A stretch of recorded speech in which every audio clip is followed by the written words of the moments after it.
conjunto político do inverno radical e finalmente um movimento ali com muita curiosidade, que é o Raio Clubs em Lisboa, nos anos 20, com uma edição esgotadíssima e que eu continuo a partir do que consegui encontrar, mas deixo de dar uma importante questão. E passava a palavra à Júlia Tondal, que hoje nos vai falar sobre a censura esquiço do país. E este título vai mesmo dar algum sentido àquilo que eu gostaria de dizer. A censura como um esquiço, como um esboço, não é? É isso que se trata de um país, imagina. E eu gostava de começar por dizer que, como eu disse, não quando comecei os tais sistemas, comecei mesmo a estudar o Estado Novo. Isto é, interessava-me, foi nos anos 80, apesar dos anos 80. Mas o que vai lá? Não,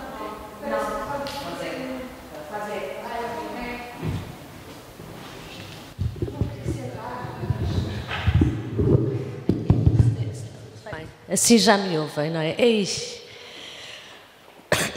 Passámos do 8 para o 80, vou tentar não me afastar excessivamente do microfone.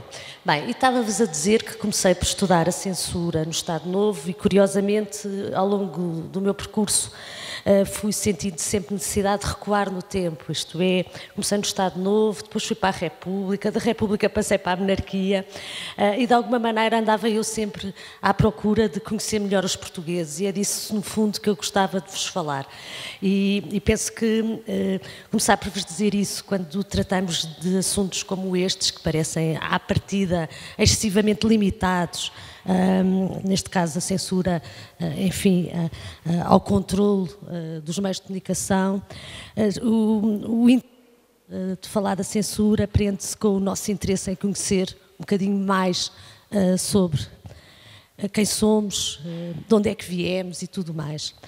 De qualquer maneira, a censura, e penso que vocês sabem, durante o Estado Novo assumiu enfim, diferentes, ou por outra, agiu sobre os mais diferentes meios, portanto estamos a falar do cinema, da rádio, da imprensa, foi enfim, um instrumento do poder que se estabeleceu logo em 1926 e, portanto, nem sequer o Salazar ainda tinha chegado a ministro das Finanças e já a ditadura militar em 1926 tinha recorrido deste instrumento e manteve-se até 1974. Portanto, temos aqui, falar da censura no Estado Novo tem logo esta dificuldade, por um lado, mas cobre tantos meios, por outro lado, cobre um período tão extenso e, portanto, a primeira, queria começar por vos situar enfim, naquilo que vos vou falar hoje.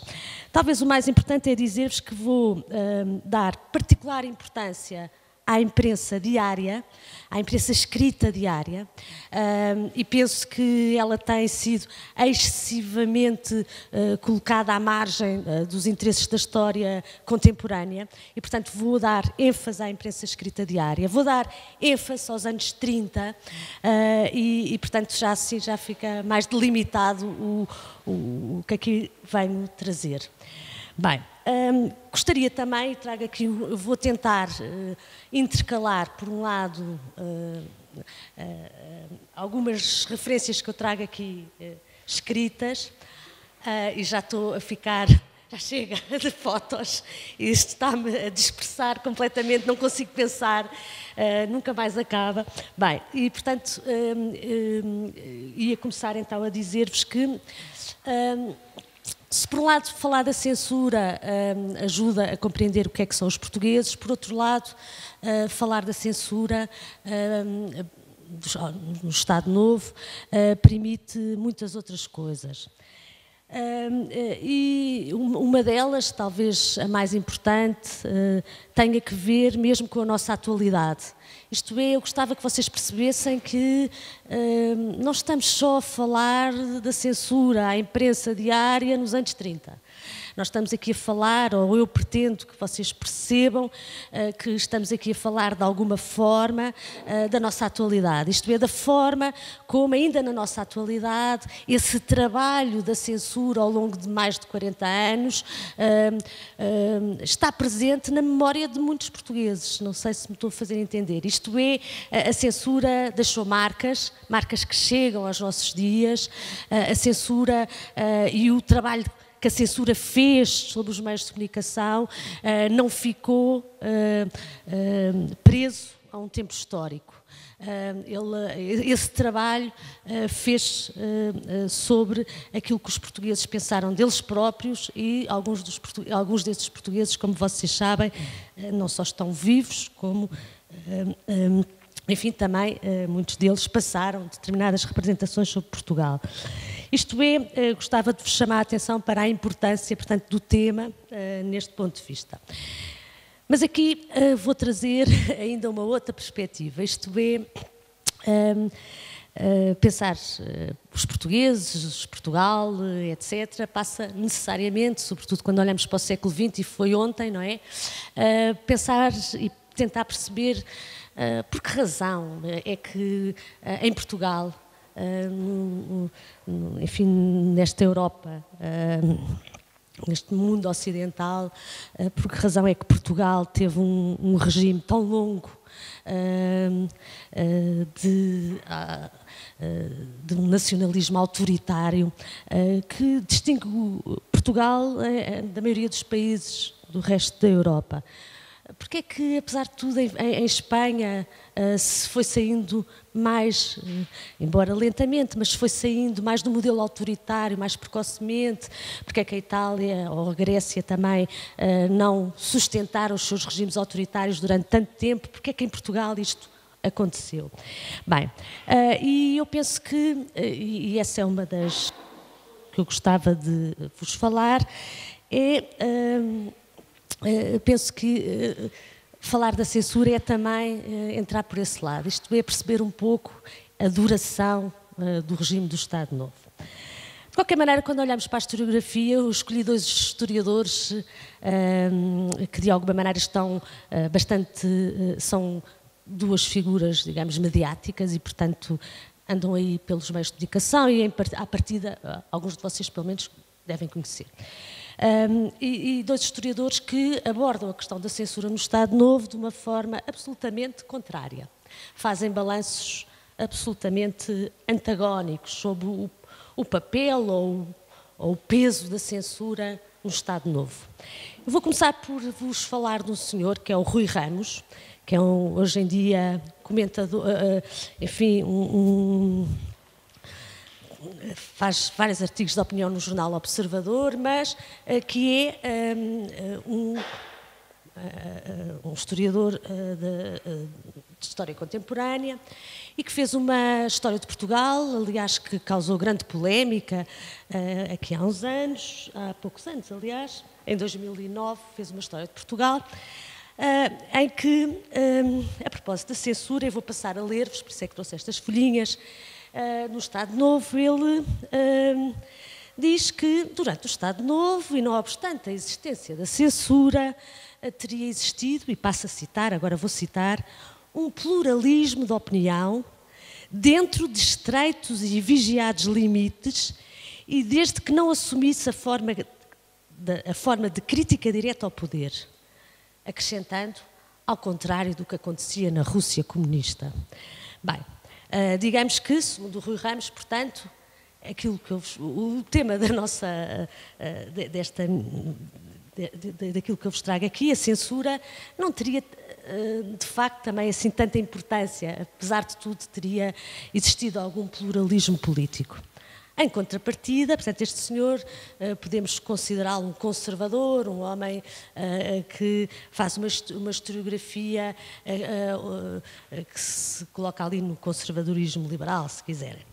Em contrapartida, temos um outro historiador, que vocês já ouviram falar certamente, o professor Fernando Rosas, já ouviram falar? Não é?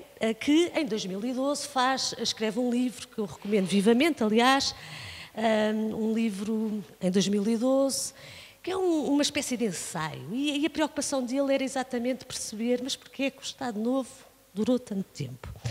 Chama-se Salazar e o Poder, a arte de saber durar. Bem, e porquê é que eu o trago aqui? Exatamente para vos chamar a atenção. Ele aponta, ele tem um pensamento muito sistematizado, digamos assim, ele diz mesmo, há quatro aspectos que permitem falar das razões que levam a que Portugal tenha tido um regime autoritário tão longo. As duas primeiras nós não vamos aqui tratar, mas interessa referir, ele diz, desde logo porque o Salazar e os salazaristas e o grupo que o rodeava, e vou ter aqui ao longo desta minha exposição esse cuidado, não falar só do Salazar, o Salazar não estava sozinho, o Salazar e o grupo que o rodeava conseguiram de facto controlar as Forças Armadas, este é o primeiro aspecto. Depois um outro aspecto, que também não vou aqui desenvolver, em que ele considera que o Estado Novo conseguiu manter unidos os vários setores da chamada classe dominante, isto é, ligado a várias áreas da economia e que, de alguma maneira, essa capacidade política de conseguir unir vários setores também teria permitido o Salazar durar.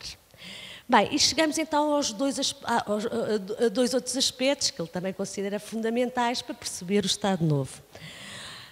Um terceiro aspecto, e vou ler, a certeza e a prontidão da punição repressiva contra a ousadia do comportamento desafiante aos limites tolerados.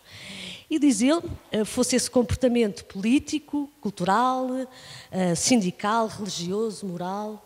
Portanto, e vou recapitular, controle das Forças Armadas, capacidade de unir a classe dominante, capacidade de, no fundo, gerar expectativa em relação à impossibilidade, no fundo, de contrariar os comportamentos desejáveis. Bem, e por último, e é por isso que eu trago aqui esta obra, ele fala também como elemento que de alguma maneira explica a longevidade do regime, a existência de instrumentos que permitem organizar e sustentar, nada mais, nada menos, e eu vou repetir estas palavras, acho que elas são suficientemente importantes para que vocês tomem nota. Portanto, instrumentos capazes de sustentar o quê?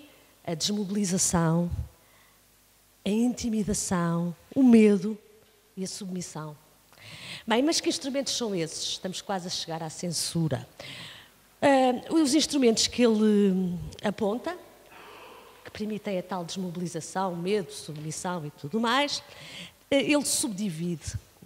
Por um lado, aponta os aparelhos de violência preventiva e aqui, curiosamente, coloca a censura e as polícias, GNR, PSP, PID, no fundo, aqueles meios que permitiam vigiar policialmente os comportamentos no cotidiano e, portanto, coloca aqui a censura. E, por outro lado, para além destes aparelhos da violência preventiva, ele também aponta para um segundo corpo de instituições estatais, que ele chama de enquadramento e inculcação ideológica. Nós poderíamos dizer de propaganda, não é? E aqui são muitas e variadas. É o Secretariado de Propaganda Nacional, é a Mocidade Portuguesa, é a Legião Portuguesa, são as Casas do Povo, os sindicatos, enfim, uma série vasta que eu não vou agora aqui falar. Porquê é que eu vos estou a falar disto? Bem, porque para o Fernando Rosas, e espero que vocês tenham percebido, a censura encontra-se, portanto, junto das polícias. E, de alguma maneira, o Fernando Rosas não coloca a censura, e essa é uma das questões que eu vou aqui colocar, ele não coloca a censura junto dos organismos de enquadramento ideológico. Para Rosas, portanto, a censura é vista, antes de mais, como uma ação restritiva à liberdade de imprensa. Claro que é isso, mas não é só isso. Isto são aqueles atos que impossibilitam difundir informações e opiniões contrárias ao regime. Portanto, é essencialmente uma atividade restritiva. Ora, o que eu vou aqui pretender chamar-vos a atenção é alargar um pouco esta visão do que é a censura. Isto para mim, ela é e deve ser enquadrada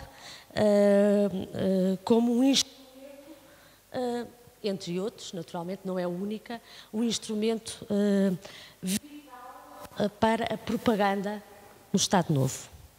Isto é, a censura não é apenas um ato de restringir, punir e vigiar, a censura incorpora-se no próprio objeto censurado e, neste sentido, além de restringir, naturalmente, a censura acaba por formatar. E, portanto, quando falamos de censura, não falamos só do ato de censurar, falamos também daquilo que foi censurado.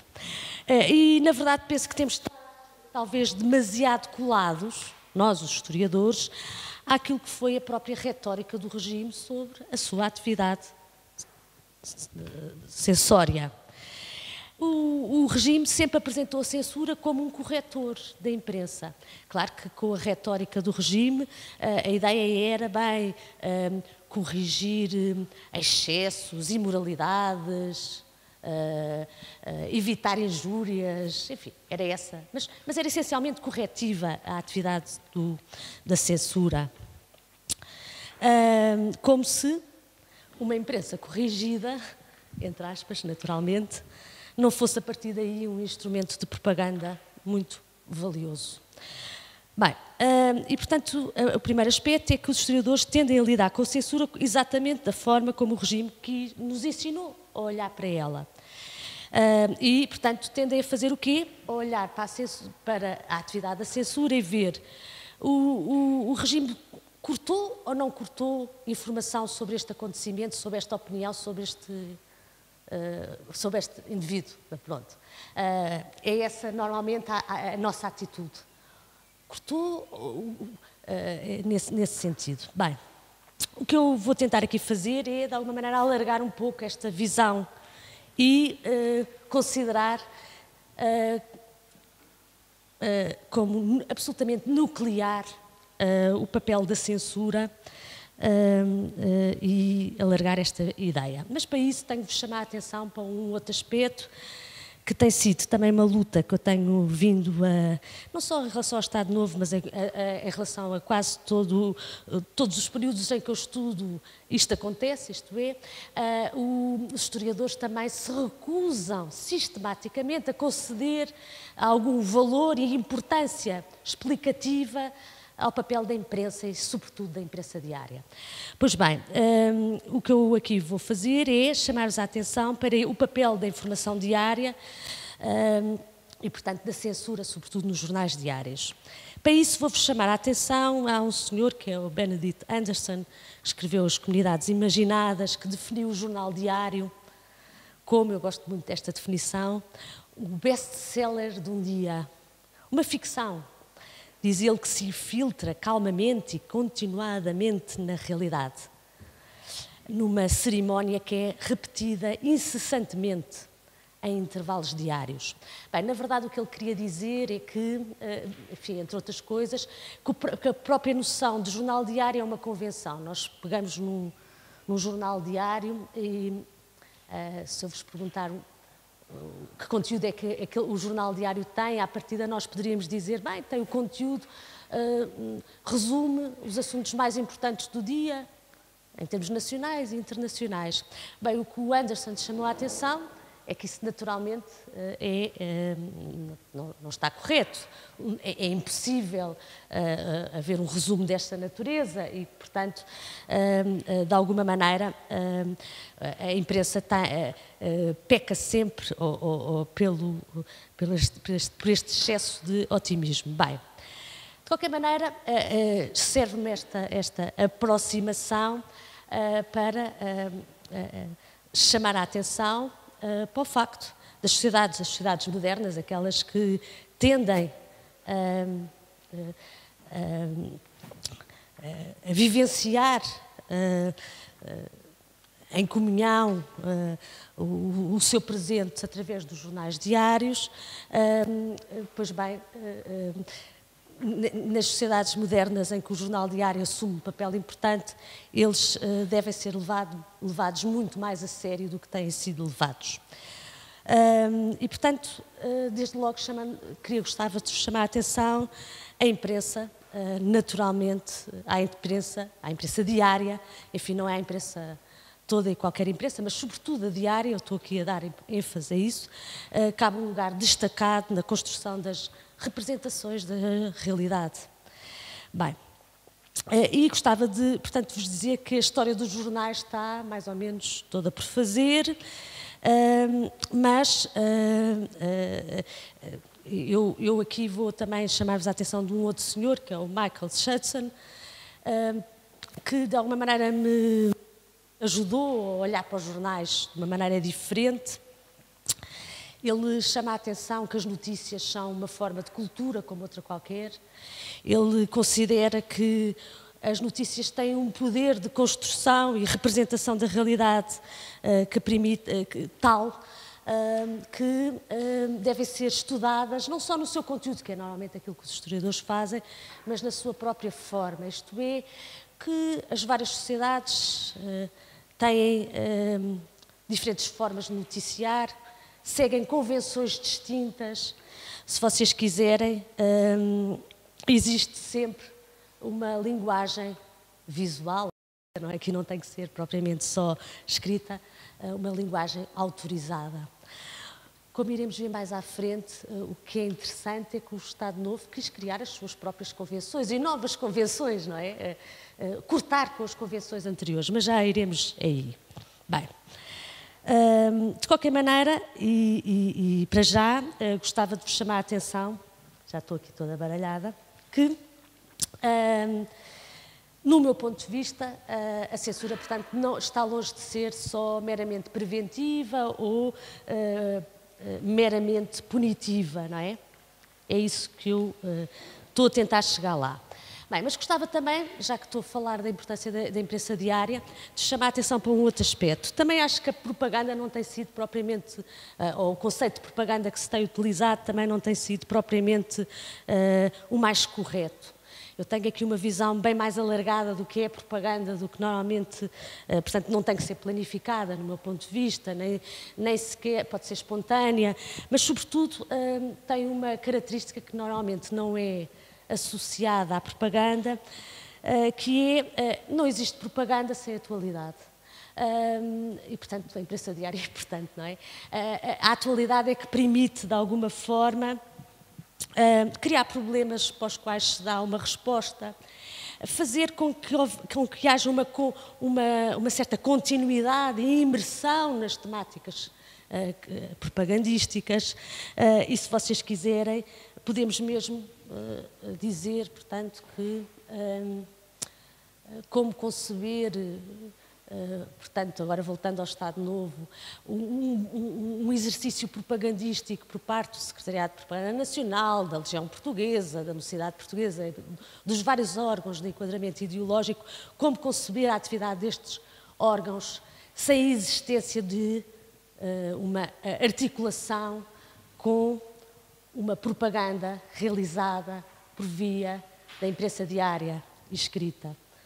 Espero estar assim a começar a juntar os vários pontos. Bem, e portanto isto eram só assuntos prévios. Portanto, eu quero falar-vos da censura em jornais diários. Quero-vos dizer que a censura foi muito mais do que punição. A censura ajudou a construir um mundo que a propaganda difundida por outros meios também o faz. E agora vou acrescentar ainda um outro aspecto. Para mim, a censura foi mesmo o primeiro instrumento propagandístico disponível pelo setor conservador, autoritário, nacionalista, do qual se destaca Salazar. Eu disse-vos, não vou destacar Salazar, estou cansada de ouvir falar do Salazar. O Salazar é um entre outros e, portanto, a censura foi o primeiro, e vou voltar a dizer, o primeiro instrumento propagandístico disponível pelo setor do conservadorismo autoritário nacionalista. Ainda antes do Salazar, portanto, ainda antes do Salazar chegar a chefe do governo, ou se quiserem, a presidente do Conselho de Ministros, ele vai chefiar o governo pela primeira vez a 5 de julho de 1932, antes foi só Ministro das Finanças, acho que todos vocês sabem. Bem, o que eu estou a tentar dizer é que ainda antes dele chegar à chefia do governo, ainda antes de o regime se ter estabelecido através de uma Constituição em 1933, ainda antes da criação do Secretariado de Propaganda Nacional, enfim, ainda antes disto tudo, nós já tínhamos, de alguma maneira, a construção de um Portugal que, de alguma maneira, ia ao encontro do regime e dos seus interesses. Bem, e vou aqui então agora recorrer a um estudo que eu ando a realizar. Isto é, eu já disse aos colegas que eu neste momento estou a tratar de uma documentação, uns relatórios de cortes de censura, são os relatórios fabulosos que se encontram, uma parte encontra-se na Torre do Tombo, mas esta que eu estou a ver encontra-se no arquivo do José Pacheco Pereira, da Efêmera, e neste momento eu estou a analisar o ano de 1932, que não se encontra na Torre do Tombo. Bem, e o que eu vos vou trazer aqui é um conjunto de cortes, naturalmente não selecionados, para vos tentar transmitir e sustentar esta mesma ideia. Isto é, andávamos já numa fase bem avançada no que toca à construção de uma realidade alternativa autoritária e nacionalista. Bem, mas ainda antes de ir entrar na análise propriamente desses cortes, são cortes que eu penso que são esmagadores, não só pela diversidade de temáticas, que vão muito para além das opiniões contrárias ao regime ou às instituições, são cortes que, para além da diversidade de temáticas, são também cortes que nos revelam um outro país, um país, digamos, quase que desconhecido dos manuais e da própria historiografia, que está excessivamente, por vezes, presa, quer aos arquivos, portanto, do próprio Estado, quer à imprensa, digamos, oficial. Os cortes, já iremos ver, vão se referir apenas ao período de março a junho, 3 meses. E esta é uma abordagem diferente, porque não estamos aqui à procura de saber se este ou aquele acontecimento, ou esta ou aquela pessoa, ou esta ou aquela opinião foi divulgada. O que eu vos vou aqui apresentar é quais foram as informações diárias, informações, nós hoje diríamos factos, informações, portanto é o lado informativo e não opinativo que eu vos vou aqui tratar. Portanto, trata-se de cortes em informações sobre ocorrências ao longo de todo o país, e eu fiz, e tenho essa preocupação, gostava que vocês percebessem, trouxe exemplos que percorrem do Minho ao Algarve. Portanto, é esse país que está, de alguma maneira, presente nesses cortes. Bem, mas ainda antes de entrar na análise desses cortes, eu gostava de vos falar de um outro aspecto que se prende com o que é que se tem dito sobre a censura, sobre a institucionalização dos serviços de censura à imprensa. Bem, já vos disse, normalmente, refere-se sempre, e bem, em 1926, dá-se o 28 de maio, lá pelo um conjunto de militares insatisfeitos com a Primeira República, e logo em julho, portanto, a 5 de julho, portanto, um mês e pouco depois, instaura-se a censura, e instaura-se para sempre, até 74. cria-se o tal carimbo nos jornais, não é? Visado pela Comissão de Censura, passa, pelo menos a imprensa, nesta primeira fase, a ter que ter esse carimbo. E estamos em 1926. A verdade é que, no interior da própria ditadura militar, aquilo era difícil saber que caminho é que ia levar aquela ditadura militar. Haviam setores que achavam que era preciso recriar a democracia portuguesa, havia outros que, pelo contrário, tinham projetos mais autoritários e alternativos à democracia liberal portuguesa. Até 1930 nós podemos dizer que esta censura foi, de alguma forma, enfim, sobretudo direcionada para as questões eminentemente políticas. Era uma censura que contava, normalmente fala-se sempre disso, com os militares, sobretudo. Bem, mas não eram só os militares, aliás, os arquivos o que nos dizem é que, sobretudo fora de Lisboa, enfim, dos grandes centros, Lisboa, Porto e Coimbra, as autoridades locais também gostavam de fazer censura, não é? E durante os anos 30 há, aliás, várias queixas o governador civil quererem participar nas atividades censórias. Portanto, de qualquer maneira, uma atividade inicialmente pouco organizada, dispersa por múltiplos agentes, digamos assim, mas a partir de 1930 as coisas mudam. E eu acho que vocês devem saber que em 1930 Salazar consegue, enfim, não vou agora falar da história da ditadura, que ainda por cima é bem complicada, mas a facção salazarista consegue, de alguma maneira, um maior conforto num governo que surge em 1930, no interior da ditadura militar. O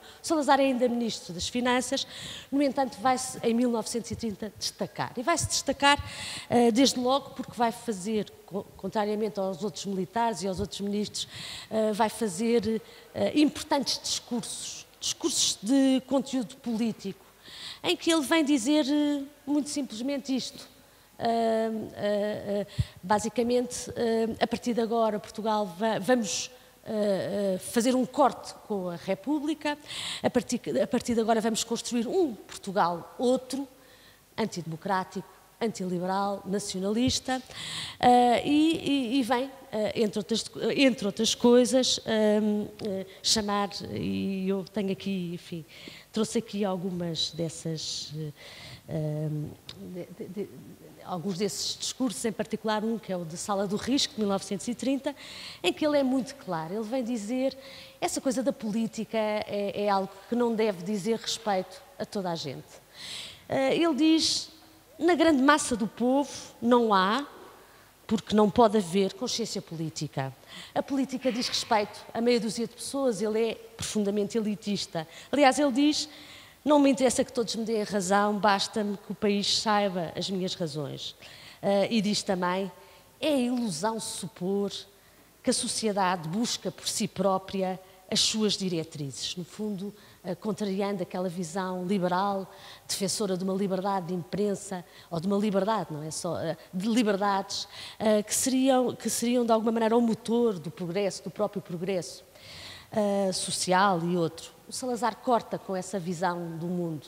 Ele vem dizer, não, a tarefa política diz respeito a meia dúzia de pessoas que deverão orientar a partir daqui o país. Estamos em 1930, ele ainda é ministro das Finanças, não é chefe do governo, e a censura existe.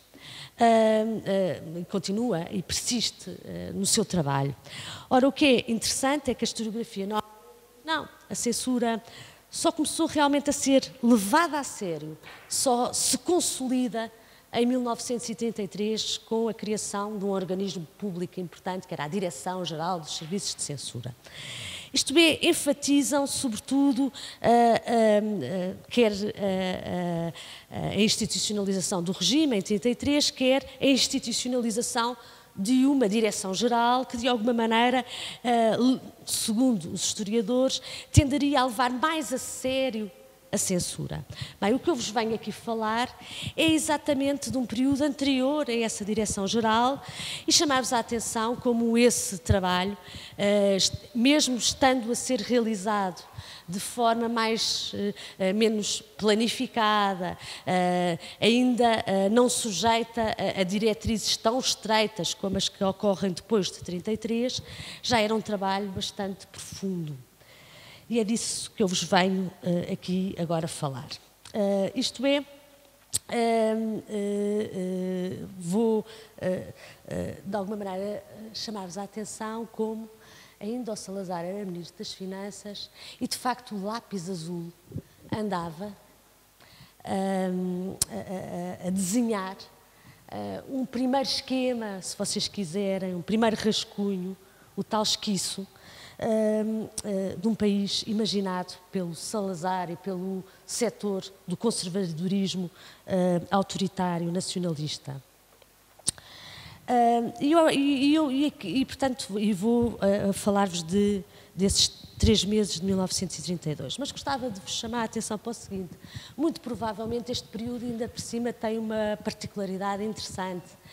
É que como a censura estava, digamos, a dar os seus primeiros passos, os jornalistas, os editores, portanto, nas próprias redações, mas também os próprios autores de livros, enfim, todos aqueles que estão ligados à produção de material impresso, ainda não tinham propriamente interiorizado os limites estreitos a que deveriam obedecer as suas obras.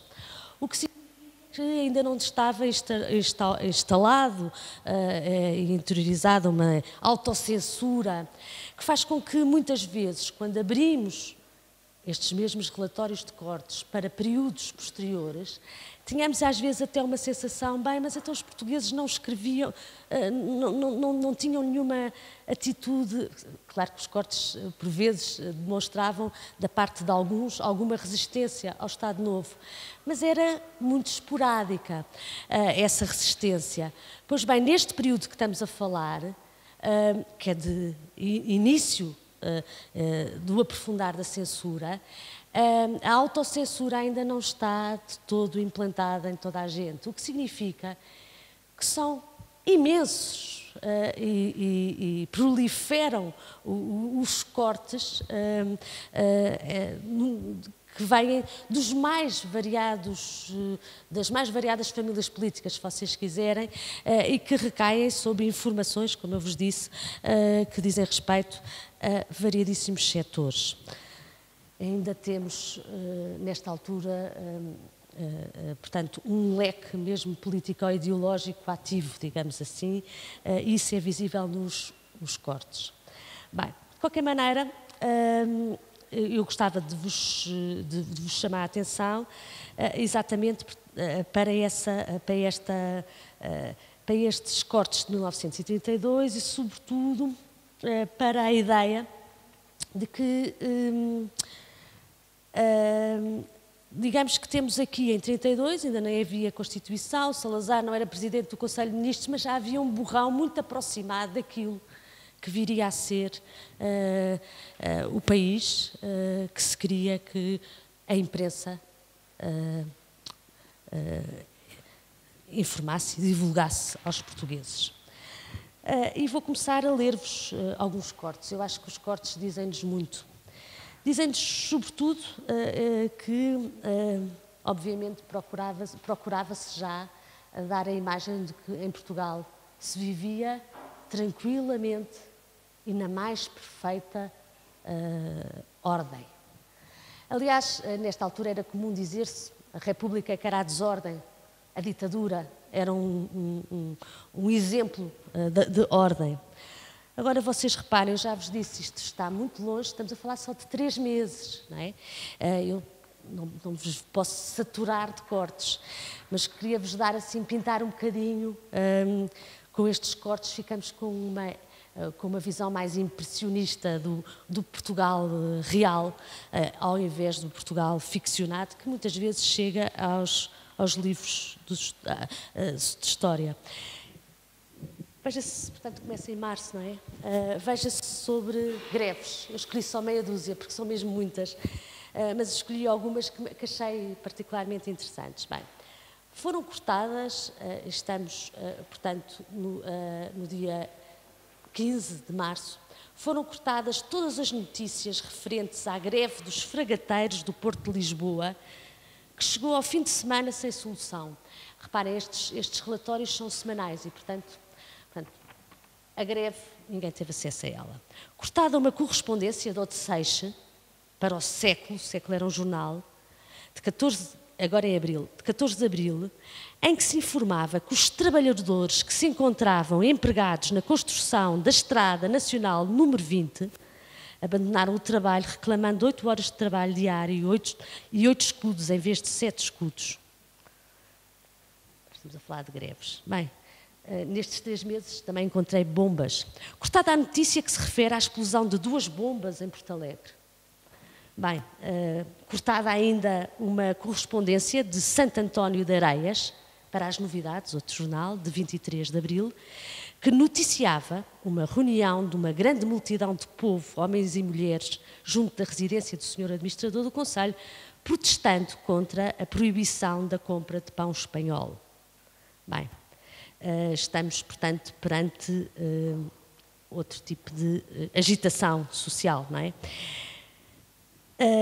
Cortado integralmente no jornal O Século, a 14 de abril, informando que em Arganil, e agora vejam a violência, foi despedido todo o pessoal empregado na construção da estrada de Nogueira por pedir aumento de salário e redução de horas de trabalho.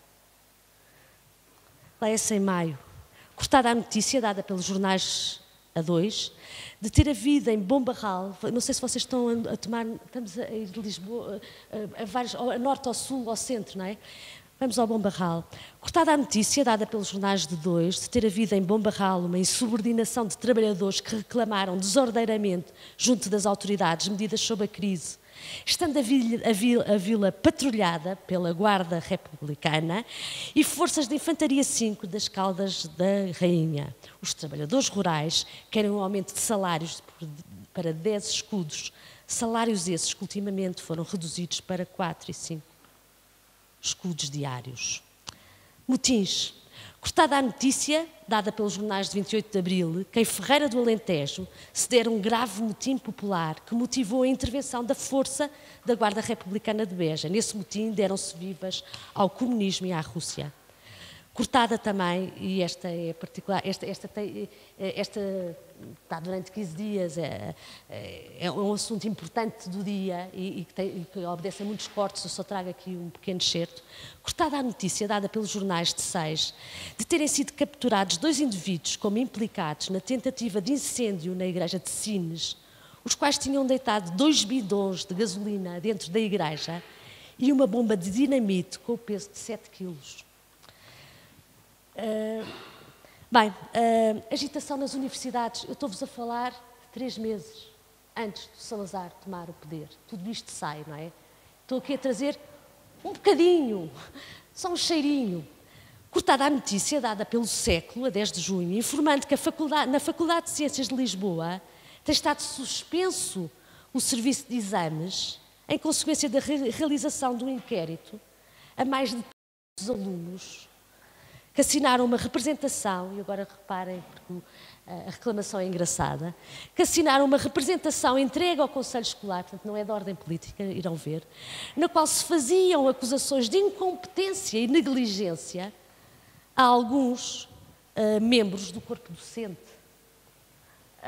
Isto dá aqui uma ideia, não é? Bem, éramos um país onde também era cortada a notícia, dada pelos jornais de 28, de se terem disciplinado os alunos da 6ª e da 7ª classes do Colégio Militar como protesto contra um castigo de 16 dias de prisão correcional aplicados a um aluno da 7ª classe de apelido Pacheco, tendo por esse motivo sido expulsos quase todos os alunos daquelas 2 classes. Portanto, temos 2 classes no Colégio Militar que foram quase todos expulsos por se solidarizarem com uma pena aplicada a um aluno.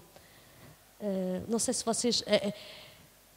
Temos também cortada uma notícia dada pelos jornais, a 9 de maio, terem sido arremessados à linha férrea de Alcaíns alguns penedos enormes com o fim de provocar o descarrilamento do comboio da Beira Baixa. Bem, tudo isto é agitação social e provavelmente, se eu vos disser, seria mais ou menos... nós certamente diríamos que, claro, não iam deixar passar tanta insatisfação social. Mas a questão é que não se... E é isso que eu gostaria de chamar a atenção, é que não estamos só... quando se censura, quando se corta, quando se expurga os jornais, este tipo de informações, não estamos apenas a não dar publicidade à agitação social, estamos a fazer mais do que isso. Estamos também a construir a imagem de que num país tudo corre bem, não é? O tal país. Bem, mas obviamente que não era só sobre agitação social que se tentava, e daí que eu penso que não são só as questões de ordem político-social que interessam aos censores. Obviamente que este país também não podia e não podia transmitir nem, não é só insatisfação social, mas também não podia transmitir a miséria que em muitos meios sociais se vivia. Eu também, são imensas os cortes, mas, por exemplo, a cortada uma correspondência de Oriela, do Alentejo, para o Século, de 22 de maio, em que se afirma que todas as classes operárias da freguesia vivem com grandes dificuldades devido ao oferirem de um salário que não chega para o seu sustento. Bem, isto não podia vir. Como não podia vir, e este também é interessante, em junho, uma correspondência de Vilarinho de São Romão, para o Século também, em que se informa que naquela localidade grupos de trabalhadores percorrem as quintas pedindo trabalho ou uma tigela de caldo. E por aí fora. Bem, notícias sobre salários em atraso. Há várias. Eu trouxe aqui uma dos professores. Estamos em maio, não é? Cortados vários protestos de professores primários incertos no jornal Século e Diário de Notícias de 24, pelo facto dos professores nomeados para os seus cargos no princípio do ano corrente, estamos em maio, ainda não terem recebido os seus vencimentos. E agora reparem, a notícia até, e as explicações dadas pelos professores até eram bastante cordatas. Atribuem os professores a culpa ou ao desleixo das repartições que têm de tratar do assunto ou ao desprezo que há por esta classe tão útil e tão sacrificada e ainda ao Tribunal de Contas, que portanto era uma questão administrativa, não é? E ainda ao Tribunal de Contas que não despacha os processos que lhe foram enviados. A verdade é que temos outros. Temos também a notícia em Buarcos, de todos os dias, nas minas de carvão de Cabo de Mondego, os operários comparecerem, mas não trabalharem, enquanto não lhes pagarem os vencimentos em atraso. Sem emprego, a mesma coisa. Bem, mas para além da miséria, do desemprego, da falta dos salários em atraso, dessas coisas todas, temos também outro tipo de cortes.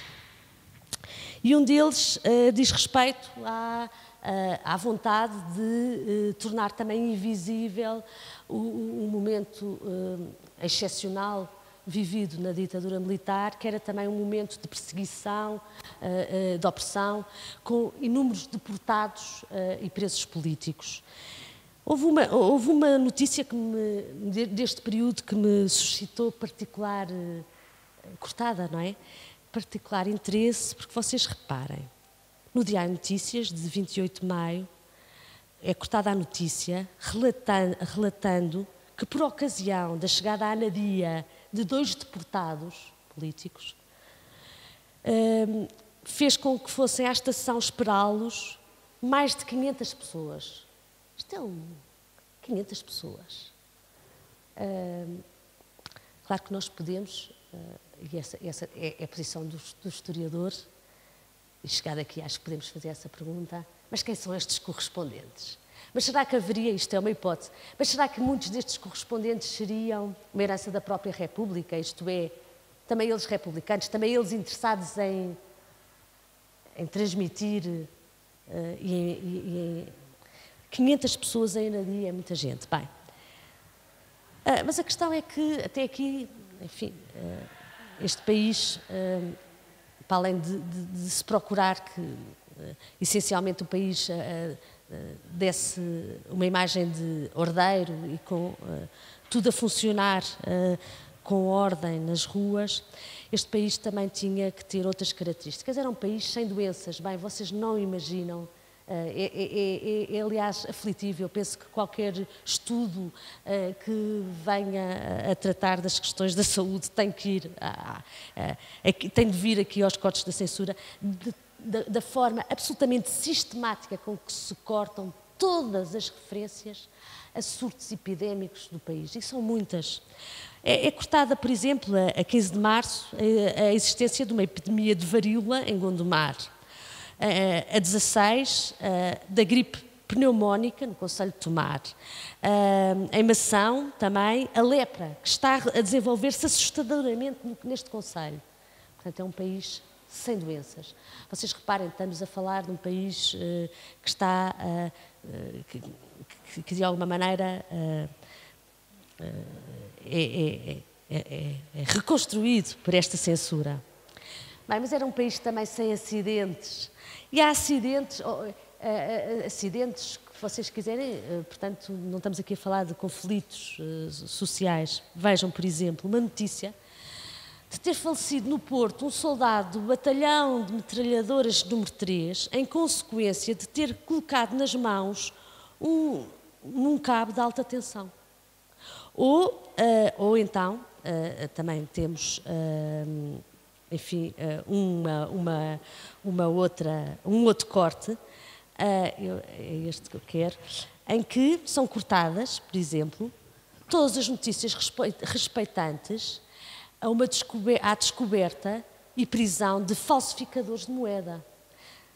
Vocês reparem, já andámos aqui na agitação social, nas greves, já falámos de um país sem miséria, já falámos de um país sem doenças. Agora estou-vos a falar também de um país sem,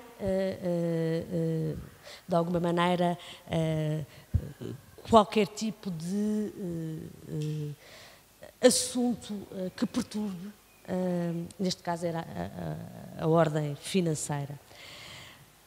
Temos outros também que eu também acho fabuloso, que é um incidente aqui na artilharia número 3, da qual resultou a morte de um indivíduo por virtude de um tiro que contra ele foi disparado por um sentinela. Isto não podia vir nos jornais. Bem, as escolas com más condições também não é? O país não era só saudável, ordeiro. Claro que as escolas também não se poderia apontar que as escolas tivessem mais condições. Eu tirei aqui, por exemplo, um corte de um liceu da Madeira em que se dizia que era um velho casarão com pouco ar e pouca luz e absolutamente impróprio para um edifício escolar. Esta parte foi retirada, naturalmente. O que é que fica disto tudo? Bem, eu penso que fica... Naturalmente que o regime estava interessado em... Uma das intenções, aliás, ou se vocês quiserem, do próprio regime é, naturalmente, sobretudo no que diz respeito à agitação social ou mesmo às reclamações relativas às condições precárias em que se viviam operários e camponeses, naturalmente que aí o regime estava a prevenir. Mas aquilo que eu vos queria a prevenir... enfim, um mal-estar político maior. Mas o que eu queria aqui chamar-vos a atenção é que ele, para além de prevenir e corrigir ou vigiar, obviamente que esse é o ponto de vista do censor, o que o regime também estava a fazer era a mutilar a imprensa. Há bocadinho perguntaram-me se o que me interessava era o jornalismo. A mim interessa-me sempre o jornalismo na ótica da democracia, ou se vocês quiserem, na ótica de como é que vamos fazer com que a nossa convivência democrática possa ser melhorada, e nesse sentido interessa-me o jornalismo. Bem, e neste caso, no Estado Novo, interessa-me esta mutilação da imprensa, porque é disso que se trata. A censura estava a criar uma imprensa mutilada e, se vocês quiserem, estava a criar novas convenções. Estamos em 32, o Salazar ainda não é presidente do Conselho de Ministros. O que estamos a falar de uma imprensa com um setor conservador, autoritário, nacionalista, está a tentar salvaguardar da possibilidade de poder intervir na vida política e social.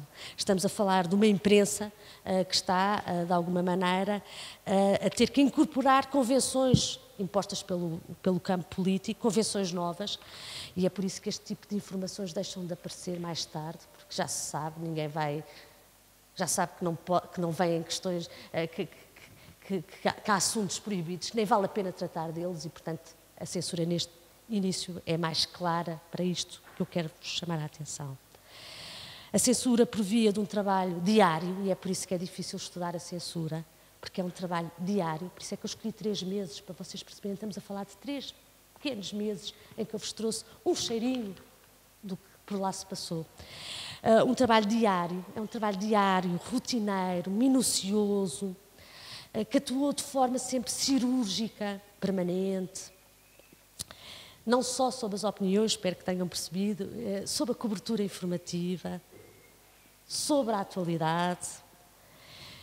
E, portanto, estamos a chegar ao fim, e aquilo que eu vos queria dizer é que eu acho que o traço do lápis azul, esse que silencia vozes, que oculta factos, que permite que surja assim, com um recorte novo, um país mais ou menos idílico aos olhos dos salazaristas, em que os portugueses, afinal, surgem apaziguados, humildes e satisfeitos. Só que, se a cada gesto de resistência silenciado, cada mal-estar que é apagado, cada perturbação que se torna invisível, em cada um destes passos estamos naturalmente, e ainda antes da criação do tal lote de organismos que vão contribuir para a propaganda em Portugal, estamos naturalmente por via da censura e através dessa imprensa diária, e antes de 33, com um programa propagandístico de um novo Estado, de um novo Portugal, em ação. Quando, em 33, aí já presidente do Conselho de Ministros, aí já com uma Constituição a seu favor, a de 33, o Salazar vai dizer a célebre frase que toda a gente, quando se inaugura o Secretariado de Propaganda Nacional em outubro de 33, que é em política o que parece é, que mais tarde ele repete de outra forma, em que diz: em política só existe o que parece que existe. Na verdade, estas afirmações do Salazar, acho que estamos em condições de dizer que são afirmações que ele sabe bem do que é que está a falar e, portanto, sabe bem o sentido e a força disto mesmo. Calar não era só calar, em cada corte estava a construção de uma alternativa idílica, é certo, deste Portugal. E sendo assim, era sobre isto que eu vos queria falar, e queria-vos, sobretudo, confrontar com uma questão que provavelmente vocês já pensaram, da dificuldade imensa que é olharmos hoje para o nosso jornalismo, não é? E aqui o jornalismo, não estou só a falar dos jornalistas, eu estou aqui a falar dos jornalistas e da forma como nós, que não somos jornalistas, nos relacionamos com os jornais. Portanto, aqui a atividade jornalística no seu todo, isto é, na relação do jornalismo com a sociedade. Como é que um país que viveu tanto tempo com uma atividade que se foi apurando, não é? Estamos no princípio, vai-se apurando e vai aos costumes, muito mais aos costumes, que nesta altura ainda não tinha quase exemplos para vos dar, não é? Aos costumes, podemos depois falar disso, mas como é que este país, com práticas sensórias que se incorporam e entram pelas redações adentro, que acabam por, um país que acaba por criar uma sociedade muito pouco uma censura que acaba por criar uma sociedade muito pouco habituada a exigir o que é que seja dos jornais, não é? Se há coisa que nós não temos é essa noção da importância dos jornais e daquilo que eles, de alguma maneira, podem ou devem representar. E, portanto, gostava de vos colocar isto, como é que podemos achar que este assunto é um assunto que diz respeito só ao Estado Novo? Não diz, é uma herança pesada esta, em Portugal, enquanto noutros países se desenvolvia, nos anos 50 e 60, já um chamado jornalismo de investigação, e em Portugal isso chegou tardiamente e ainda por cima, atualmente, e durou pouco, digamos assim. Portanto, um jornalismo, como é que isto não afetou e também, não só o jornalismo, como a própria percepção que muitos portugueses ficaram de Portugal. Eu sei que isto é normal falar sempre disto, mas para mim continua a ser motivo de escândalo. Quando em 2009 na RTP1 faz aquele célebre concurso sobre os portugueses como é que era? O mais notável português de todos os tempos, uma coisa assim. O português de sempre. Quem ganha é o Salazar, com 44%. Eu bem sei que podemos fazer lá, os sociólogos podem ver quem é que votou e podemos ver quem é que se mexeu mais para que a votação vá nesse sentido. Mesmo assim foram 44%. Não é? A verdade é que nós frequentemente ouvimos, bem, mas naquele tempo não havia isto, não havia corrupção, naquele tempo não havia, sei lá, tanta coisa que se diz, que há uma geração que diz, não é? Pois naquele tempo a imprensa não falava de nada, não é? E o país vivia numa imensa ignorância sobre o que quer que fosse. Portanto, trata-se não só de calar os adversários políticos, espero que vocês tenham percebido, trata-se de construir também uma imagem de Portugal que de alguma maneira se vai virar contra ele, contra nós, se vocês quiserem. E pronto, e era um bocadinho sobre isto que eu vos ia falar, não sei se eu espero não vos ter desiludido, não queria trazer enfim, uma formada história, não é? Que fosse assim, cheio de datas e referências. Queria essencialmente que vocês pensassem nisso, que é uma prática, a prática sensória, com todas as suas implicações.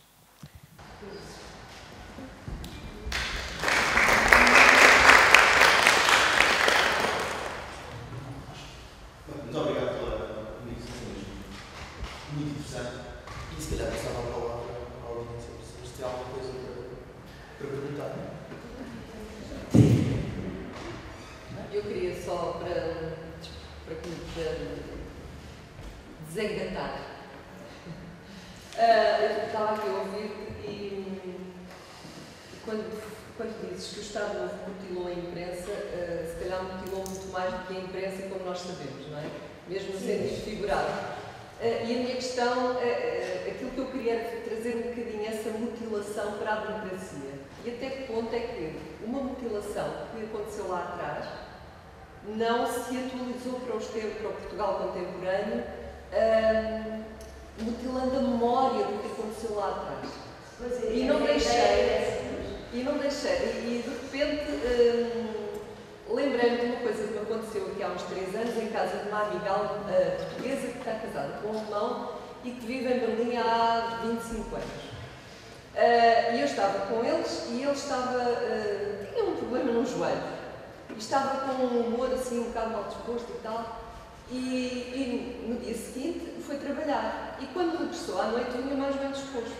E eu comentei com a minha amiga aquelas piadas, quer dizer, que para mim eram perfeitamente inofensivas, mas estávamos em Berlim e foi infeliz e ela depois explicou-me porquê. E eu disse assim, afinal o trabalho liberta. E ela disse, tu não digas isso ao Pedro Joachim.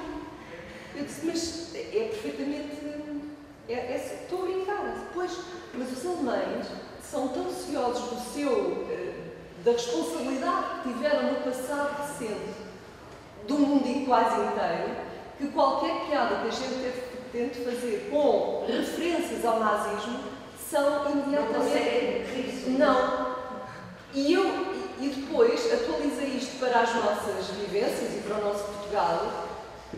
E de facto a nossa memória está mutilada. Os alemães não mutilaram a memória desta maneira, não é? E tendo aquilo sido muito mais grave porque a escala foi muito mais alargada.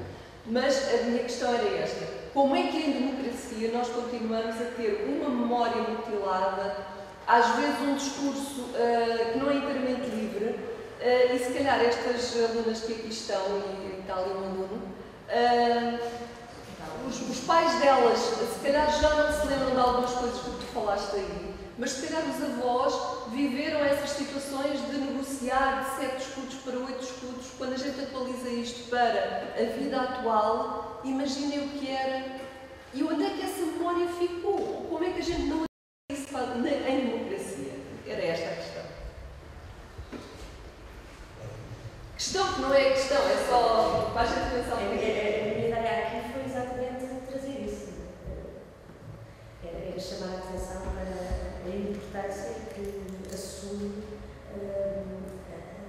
essa empresa que, de alguma maneira, permite que algumas coisas hoje ainda sejam ditas e que algumas pessoas ainda sustentem algumas ideias, que eu dizer do passado salazarista essencialmente ordem, não é? Se for física, país sem. Nós agora temos tantos esquemas, não é? E queixamos tanto, não é? Das sucessivas revelações de políticos corruptos. E quantas vezes é que não nos dizem, bem, nada foi assim.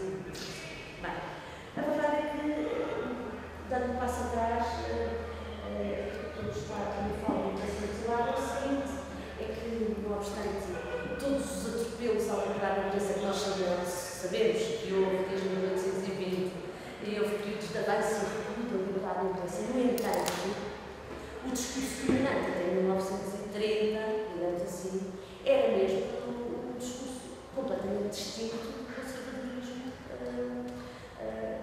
nacionalista autoritário, isto é, o discurso até 1830, daí que tenha sido mesmo um recuo grave, em 1930, o discurso era, até ali, de considerar que a imprensa era uma espécie de a liberdade da imprensa era uma espécie de motor das próprias sociedades. A ideia de que a imprensa, isso perde-se a partir dali, que a imprensa tinha determinadas funções, a mais importante de todas, e aquela que se mantém hoje, aliás, muito viva, a ideia de que a imprensa é um garante contra os abusos de poder. É talvez assim o mais importante. A imprensa garantia, a liberdade da imprensa garantiria. Ora, esse discurso é interrompido, mantém-se vivo em pequenos grupos de resistência, naturalmente, mas esse discurso deixa de fazer sentido. E o problema é que, não tendo de alguma maneira trabalhado a sociedade durante décadas essa mesma ideia, há muita gente que não sabe ainda, hoje, passado 40 anos, depois de desencadeio, para que é que de facto serve a liberdade de imprensa. Quer dizer, continuam sem saber, isto é, não existe uma formação enraizada sobre o valor da liberdade. Só da imprensa, falar das liberdades, mas talvez esta seja a mais importante de todas, porque é aquela liberdade que garante a existência das outras liberdades. Sem a liberdade de imprensa, nós não podemos controlar a liberdade de consciência, a liberdade, as várias liberdades, não é? Portanto, no fundo, é a mãe de todas as liberdades. Mas o discurso sobre a liberdade de imprensa é algo extremamente pobre em Portugal, não é? Quer dizer, tivemos antes a falar nisso, continuamos. E, portanto, acho que isso é uma herança terrível, mesmo. Até porque, não querendo chatear muito sobre a questão da liberdade de imprensa, é evidente que o Estado Novo interrompeu isso, passou a dizer, não, a liberdade e a da imprensa também não é um valor que se deva cultivar tanto por isso, pelo contrário, A liberdade tem um lado muito positivo, é essa a ideia do Estado Novo, e portanto nós esquecemos do esforço e dos combates anteriores, que foram imensos ao longo do século XIX, mesmo da Primeira República, no sentido de ir assegurando o espaço individual. Ora, o que acontece nos anos 30, que acho que é importante, é que não é só o discurso que muda, mas é também a relação entre, vamos à imprensa mutilada, a relação, eu vou falar da ideia de campo jornalista e do campo político, a ideia de que o campo político, não é, vai subverter totalmente as relações com o que havia de esboço do campo jornalístico e vai tutelar o campo jornalístico. Isto é, deixa de haver, de facto, qualquer tipo de autonomia por parte dos jornais. Os jornais ficam sob tutela política e é isso o jornalismo. Provavelmente não. Deixamos de ter jornalistas. Eu penso que a história do jornalismo tem sido excessivamente feita por jornalistas, do meu ponto de vista, e esquecemos às vezes, se calhar seria a altura de dizer, bem, podemos falar de jornalismo do Estado Novo. Percebem o que eu quero dizer? Não. Se fôssemos rigorosos, isto é, tem os jornalistas durante o Estado Novo, eram mais do que uma espécie de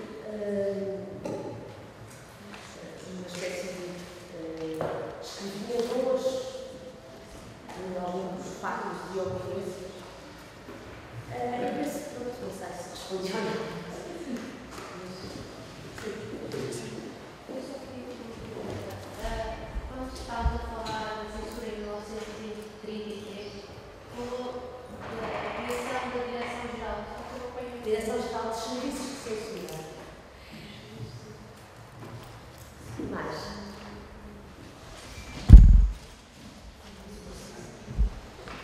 Ora bem, eu estava agora a dar aqui, se desculpamos um bocado também, mas já há questões, estava a dar aqui para a sala e percebi que sou a pessoa mais velha da sala. Não sou de 1932, mas quase. Portanto, não se, mas a minha questão que se colocava aqui é, tendo em conta o público que temos, portanto, os estudantes que estão aqui, não é? E aquilo que é o cotidiano delas, e aquilo que é a forma como nós, em geral, as gerações anteriores, temos lidado com esta questão da censura, e a questão também dos jornais. Eu começo a olhar para estas pequenas e penso, hoje há uns jornais, ou pelo menos a maior parte das pessoas, eu vejo aqui no dia-a-dia, e que se calhar não me engano de não ler jornais, que estão sempre na rede, leem aquilo que as redes também passam. Portanto, esta é uma questão importante. Como é que se informa hoje? Como é que as pessoas se informam, como é que é fácil lá. E, por exemplo, eu lembro que a primeira vez, embora eu tenha nascido no ano que nasceu a televisão, a primeira vez que eu tinha 8 anos. E em casa tivemos quando já tinha 12 anos. Portanto, a maneira como nós nos informamos e como temos a noção do que é que está passando é um bocado complicado. Mas esta ideia de que tivemos censura e que temos tido sempre a censura e a importância que ela tem hoje, e é isso que eu acho que é importante na comunicação, é perceber a importância que a censura ainda tem hoje, embora aqui possamos chamar os nomes. Mas nós em Portugal, se calhar, temos um problema que é não só atual, como é destes anos que estive a referir, como é de muito anteriormente, quando nós começámos por ter primeiro uma censura religiosa.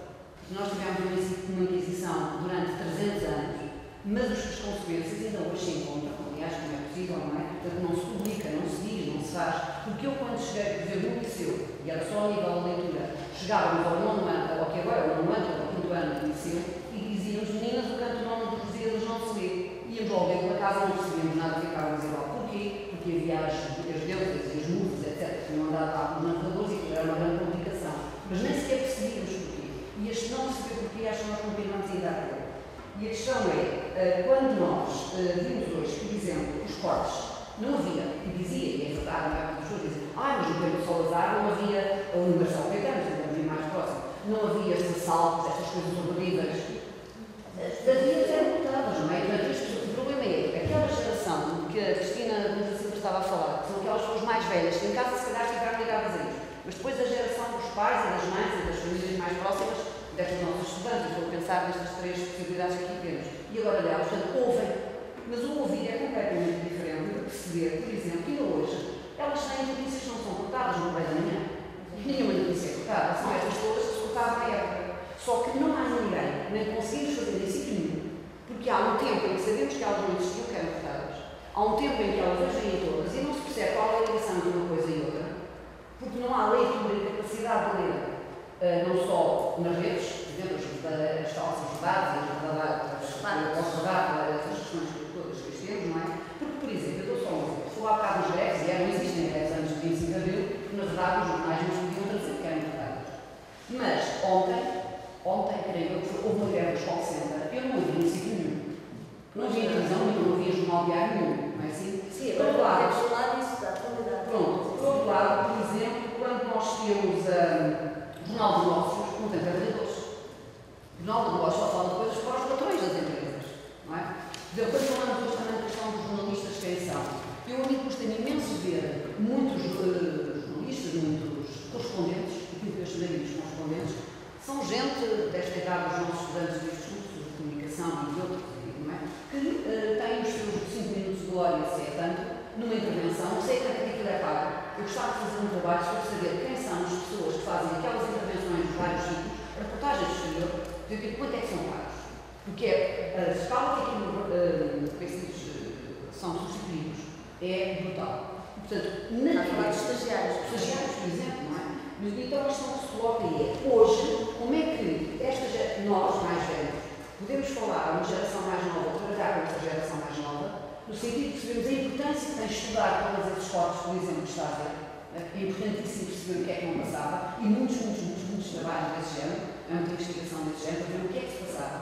Para ver então o que é que se passava então, o que é que se passa hoje e o que é que isto é possível ou não. Porque, na verdade, o Salazar dizia que era antiparlamentar, nós hoje não dizemos, eu não estou a defender o Salazar, mas era antiparlamentar e nós também nos tornamos com as notícias todas, com tudo que se vai fazendo. A censura continua. Nós dizemos, não sabemos as coisas de todos os sítios, não nos dão acesso a todas as fontes, estamos constantemente a dizer que é contra-informação. Aliás, até havia um programa de televisão chamado Contra-informação, agora já acabou, não é? É precisamente essa informação. E isto tem a ver com uma questão muito complicada, que é a nossa capacidade de leitura, a nossa cultura, o nosso artismo. Temos pouco, porque, na verdade, desde 2011, pelo menos o censo, diz que só temos 6% ou 9% de analfabetos, não é? Com mais de 60 anos. Somos contra as elites, portanto, continuamos com uma série de coisas que nós nem sabemos de onde vêm, mas que vêm esse tempo todo. E, portanto, o meu problema é como é que nós fazemos visível aquilo que se vai fazer, que se vai estudando e que se vai vendo nas várias épocas, não é? Para trazer a estas outras gerações,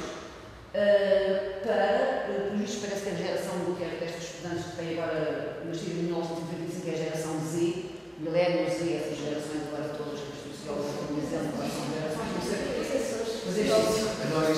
Não sei. Mas a questão é como fazer isto, não é? E percebermos de que maneira é que podemos ultrapassar isto. Porque há séculos que andamos nisto.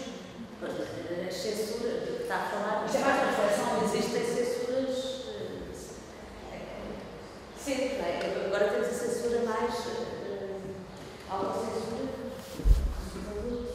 dos enquadramentos, da lógica comercial, dos próprios órgãos, coisas que não vendem, que não se põe, enfim, a lógica disso é o outro enquadramento. E que acho que nem diz respeito a Portugal só, tem um enquadramento bastante mais genérico e naturalmente que estou longe de dizer que pensar que possa haver qualquer tipo de publicação que não sofra qualquer tipo de enquadramento, limitação, censura, a questão não é essa. Aqui no caso, ou que só ler regimes autoritários é a propaganda, censura. A questão não é tanto isso. A questão é, em democracia, pelo menos, nós temos que ter uma exigência, que é a exigência de haver, pelo menos, competição entre propagandas, se quiserem, no mínimo, ou se quiserem, pelo menos, competição entre discursos e visões do mundo, não é? Diversidade, é mais por aí, não tanto uma exigência mas uma exigência de o máximo de vozes possíveis com acesso ao espaço público, é isso que nós temos nos nossos órgãos, o máximo de possibilidades dadas aos jornalistas para se otimizarem de outros projetos.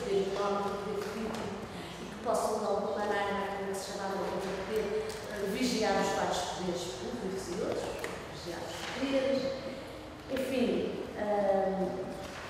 sem uma visão excessivamente demasiada sobre o que é que pode ser ou não o jornalismo, não podemos deixar, no entanto, de considerar que existem algumas metas, alguns objetivos e algumas condicionantes que devemos exigir nas sociedades em que vivemos. Quais são essas exigências? Bem, antes de mais, penso eu, já não me lembro, já estou fora da história, não é? Mas sei. Antes de mais, penso que talvez o mais gratificante seria que existisse uma classe de jornalistas suficientemente forte para conseguir impor não só padrões éticos, como padrões de relacionamento com o resto da sociedade, não é? Que incorporasse a sua força e a sua importância na sociedade. Nós não temos isso. Temos jornalistas bastante servis, temos jornalistas que não ligam absolutamente nada, estamos a falar de Portugal, ao sindicato, nem. Sim, estou a falar dos dias de hoje. Não existe uma classe unida, não existe nada disto. Portanto, temos, por exemplo, no Correio de Manhã, temos transgressões óbvias ao código deontológico dos jornalistas, mas que não têm penalização nenhuma. Estão lá, não é? Os jornalistas. Portanto, o mais que nós podemos, para mim, o mais que nós podemos aspirar seria uma classe mais unida, mais coerente, mais segura das suas funções e competências da sociedade. Que tivesse autonomia e segurança. E, sobretudo, que fosse suficientemente plural para conseguir, enfim, dar conta da diversidade da sociedade. Dar vozes ao maior número de pessoas, ao maior número de ideologias. Existem, em termos. Não sei se me respondo ou não. Também está a falar da atualidade. Eu, de facto, penso que a censura existe sempre, não é? A questão aqui é que temos um plano centralizado que só permite uma única visão, lá está. Não há pluralismo nenhum, ao contrário do que o Rogério diz, não é? Sem qualquer tipo de pluralismo, sem qualquer pluralismo, seja lá o que isto tem vários contornos, mas sem diversidade, portanto, uma visão, de alguma maneira, muito de sentido único, por isso é que também, mesmo que estou a falar do Fernando Rosas, ele fala de uma certa, que é polémica, mas é isso que eu defino, uma certa cabeça de um regime com ambição totalitária. Ambição. Isso é distinto da censura que se pratica agora, no princípio. Estava a falar das pessoas se informarem de outras formas. É um facto que as coisas têm se transformado bastante e hoje nós ficamos absolutamente. Damos de caras com números assustadores, quando vemos que um dos jornais que consideramos ser um jornal de referência, como o Público, jornal de referência de um país, anda a vender por exemplares, não estamos, já não podemos falar da importância dos jornais escritos.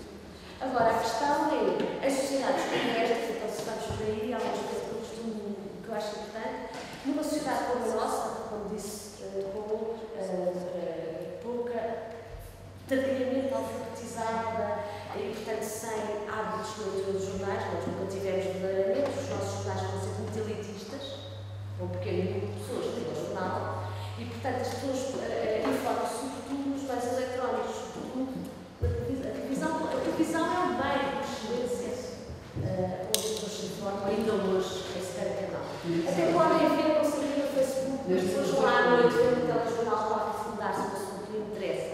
Portanto, não é a imprensa escrita, é a televisão. Portanto, passa-se, em Portugal, houve uma grande percentagem de portugueses, aliás, isso acontece em todos os países do Sul, nem sequer é só em Portugal, todos os países do Sul, onde a imprensa escrita esteve, enfim, não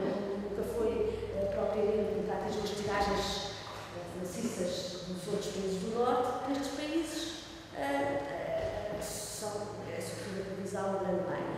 O que coloca uma questão, porque essa imprensa por estas questões da informação diária. Não é? Então temos que ter mesmo uma séria atenção em relação à televisão. A televisão torna-se, as televisões, ou devia tornar-se, em Portugal, devia ser algo de toda a atenção por parte dos cidadãos. O que é que andam a fazer com ela, o que é que ocorre na televisão. E, no entanto, vemos a discussão tomada em toda a televisão, é interessar pouquíssimas pessoas, mesmo meia dúzia de pessoas. E, portanto, enfim, talvez saímos aqui da imprensa escrita para a televisão. Não foi só para a televisão. De facto, é valorizar as pessoas que leem o jornal na nossa cidade. É valorizar Mas da minha já é jornal. Portanto, é isso que eu estava a dizer. Eu podia dizer iguais no meu tempo. Mas uma maneira de chegar até nós também é a partir da tecnologia. O mundo está a avançar e nós todos conseguimos ter acesso às notícias na internet. Não precisamos de ver a televisão, já existe à procura e existe muitas maneiras de chegar. Isso é um bocado retórico, não é? Se eu perguntar, mas a gente vai consultar o site do jornal do lado do mês. Não, é isso que eu estou a dizer. É valorizar uma pessoa que lê o jornal fisicamente. Mas uma pessoa, o que a professora estava a perguntar é o que é que os jornalistas fazem para chegar até nós. Os jornalistas não podem, eles não podem, porque o poder económico não os deixa. Isso é outra questão, não é? Isso é outra questão. O que eu estou a dizer é que não há falta de oportunidades, não há capacidade, é o jornal. Falta de parte. Não há falta, já é na internet. Sim, aliás, isso Não há falta de mas falamos disso também no século XIX.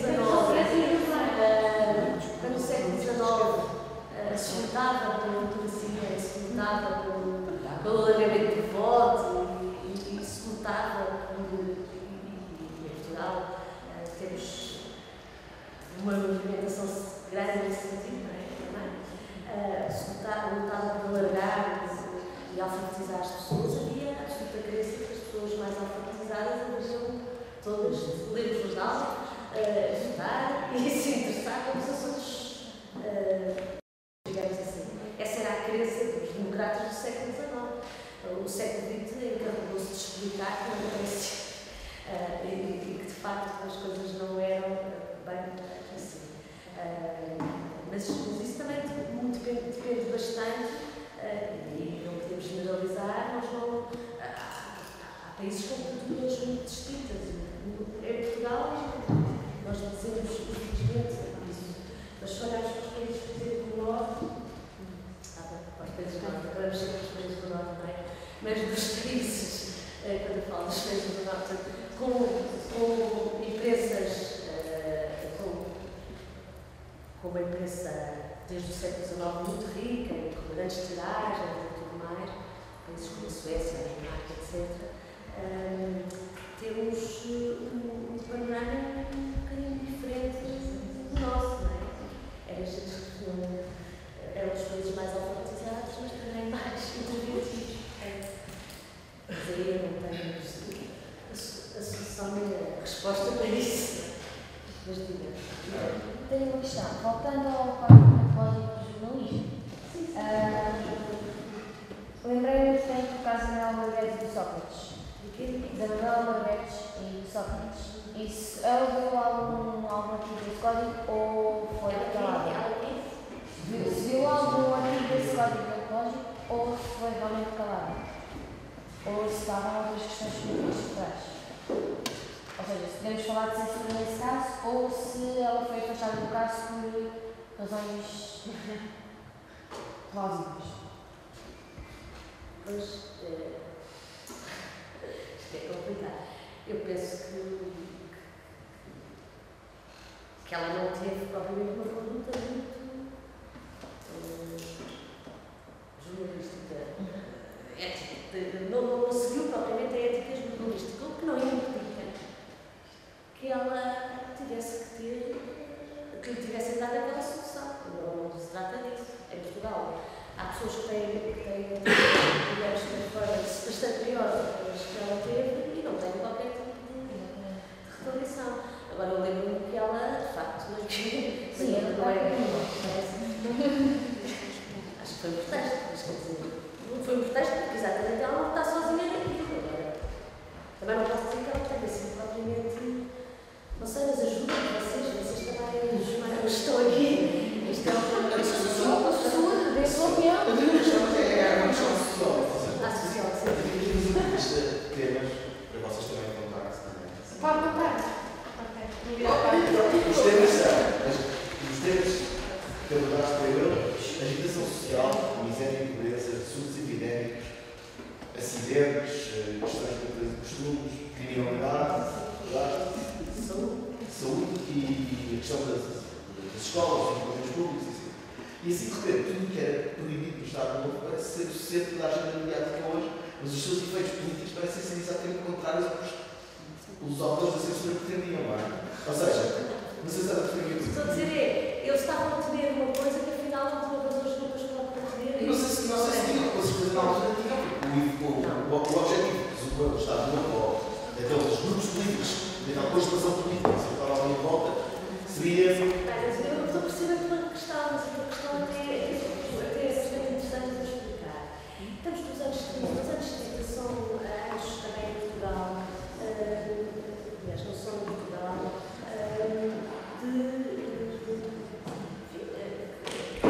é uma década herdeira de uma grande movimentação social dos anos 20, de criação de sindicatos, de organizações de luta política, de várias cidades em Portugal, uns sindicatos anarco-sindicalistas, outros sindicatos progressistas, portanto, mas de qualquer maneira de organização do trabalho e tudo mais.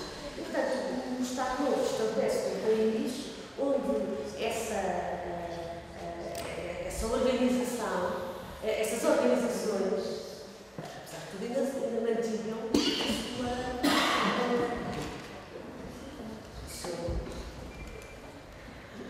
ainda existiam. No entanto, eu penso que grande parte, e é uma das coisas que eu acho que pode ser bastante interessante estudar aqui, é que grande parte destas movimentações, estas paralisações, algumas não são greves, mas paralisações que vai ser, são mais ou menos espontâneas e não preparadas politicamente, sindicalmente.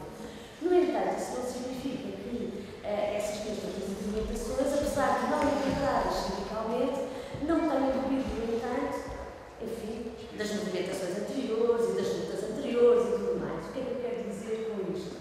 Quero dizer que, muito provavelmente, a manutenção de informações desta natureza, no quadro dos anos 30, em que o mercado de trabalho obedecia de alguma maneira a um enquadramento sindical, até que ponto, a um resto de organização sindical. Isto é, nos anos 30, com esse tipo de organização, a manutenção ou a divulgação destas informações provavelmente poderia ter impacto nessa mesma organização, ou reorganização sindical. E bem, então, atualmente, vivemos em termos de organização nas lutas sindicais um momento sem nada especial. As pessoas até podem falar com elas, e portanto penso que ninguém se preocupa, as pessoas estão mais ou menos de braços caídos, com uma certa, enfim, como se fosse mais ou menos inevitável que as pessoas não tivessem mesmo contratos de trabalho, não tivessem mesmo qualquer tipo de regulação de horários de trabalho, não tivessem.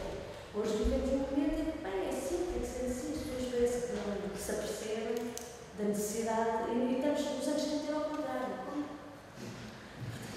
Portanto, o efeito é exatamente, eu estou a pensar nisto. Exatamente o que eu queria fazer. Não sei se é isto. É, mais ou menos isso, mas isto é a coisa que vocês estão, se trazem para a atualidade, bem, olha aqui, bem, mas de qualquer maneira. Mas é a questão da atualidade, que eu gosto muito. Acho que as consequências só não interessam, interessam os contextos em que eles surgem, as potencialidades dos conteúdos, mas era a questão de fundamentação das notícias. Sim. E eu estou a pensar, nos formatos 2, foi para tentar perceber a sua genealogia ou origem. ver se isto tem alguma coisa a ver. Sim, eu estou a E eu vou dizer que 3 ou 4 que me irritam a mim particularmente enquanto consumidor de notícias. Que é o que chamamos de jornalismo de tripé, aquela ideia que os jornalistas vão ouvir simplesmente representantes de diferentes forças institucionais da autoridade, sem construir um enquadramento crítico sobre factos que estão a noticiar, não é? Portanto, uma novela só ouvir, sendo que no Estado Novo ouvir-se provavelmente não é mais de metade da pessoa. Depois, os painéis de comentário político, que são totalmente, ou se não totalmente, mas em larga maioria frequentados por grandes partidos políticos, os diretos televisivos, estou a pensar nos diretos sobre a greve, não é? Aquela coisa irritante de ir para as barras de autocarro ou para os barcos, perguntar às pessoas, até agora não chateado. Portanto, já não estou a resposta, bem, está chateada. a chateado, não está, mas é horrível, não consigo ir buscar o seu filho à escola. E depois, pronto, tinha começado com o último que tinha aqui apontado, que era a questão climática, a questão social, a miséria e a pobreza. Mas a questão é se a genealogia destes fenómenos não está justamente desta forma como está como formatou a cultura dos termos noticiosos. É uma questão de Mas lá está, eu vou responder da mesma maneira, que isto não é só Portugal, estás a queixar da imigração hoje, não diz respeito, aliás, é um enquadramento que diz muito mais respeito a uma imprensa que se quer essencialmente lucrativa, que não aposta as empresas jornalísticas e agora televisivas, radiofónicas, o que vocês quiserem, as empresas com as empresas que se dedicam à informação, são empresas, quase todas elas, sem dinheiro para pôr pessoal a fazer investigação, essencialmente estagiários, portanto há uma certa descapitalização das próprias empresas e desinvestimento. E esse desinvestimento vê-se, não é só em Portugal, é em todo o mundo. Enfim, vamos para os Estados Unidos, não é? Sabe-se que a tendência é para reduzir o número de jornalistas nas redações, para os estudantes estagiários a fazerem um trabalho rápido e não sei mais. Portanto, há um lado esse aspecto que não é. Portanto, não vou atribuir ao Estado Novo, posso. E há também um fenómeno, eu acho que esse talvez mais grave, talvez seja mais preocupante em Portugal, que é o que estavas a dizer de, no fundo, as informações não sendo devidamente enquadradas, acabam por as informações não sendo devidamente enquadradas, acabam por ser informações perdidas, porque é isso que se trata, não é? Se tu não enquadras, tu vais só receber a justificação do ministro e pouco mais, não é? Tu, no fundo, não estás a permitir que os ouvintes, seja lá quem for, possam, de alguma maneira, pensar seriamente o que é que está ali em causa e tudo mais. Mas isso também me parece que se prende com um certo desinvestimento no jornalismo. E esse desinvestimento é acompanhado com um investimento em outras coisas, como todos nós sabemos no entretenimento, quer dizer, todos nós sabemos disso, não é? E isso é de tal maneira, portanto, digamos que as empresas mediáticas têm uma parcela substancial de capital para investir em tudo aquilo que diz respeito ao entretenimento e uma parcela muito, cada vez menor, de capital para investir no jornalismo, na informação. Ponto 2. Esse mesmo jornalismo, ou esse mesmo conteúdo informativo, está de tal maneira,